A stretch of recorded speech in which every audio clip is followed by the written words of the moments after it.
पन्हाळा तालुक्यातील कोतोली इथं माळवाडी फाट्यावर असलेल्या एका पानटपरीमध्ये राजरोस गांजा विक्री होत असल्याची माहिती खबऱ्याकडून पन्हाळा पोलिसांना मिळाली होती। त्यानुसार शनिवारी सायंकाळी 6:30च्या सुमारास सापळा रचून पोलिसांनी पानटपरीवर छापा टाकला। या कारवाईवेळी टपरीमध्ये 600 ग्रॅम गांजा सापडला असून हा गांजा पोलिसांनी जप्त केलाय। यावेळी सुमित सातपुते या तरुणाला पोलिसांनी ताब्यात घेतलंय।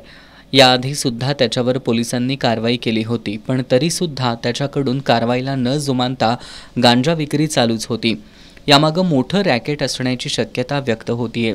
पोलीस निरीक्षक महेश इंगळे यांच्या मार्गदर्शनाखाली सहाय्यक पोलीस निरीक्षक विठ्ठल बहिराम, एम नाईक, पी डमाळे, अरुण गुरव, संचराम बेलमकर, सुनील तिबिले, रवी कांबळे, अमोल तेली, NK पाटील, विकास केरलेकर, सचिन वायदंडे, वैभव जाधव आणि श्रीकांत मामलेकर यांनी या कारवाईत सहभाग घेतला।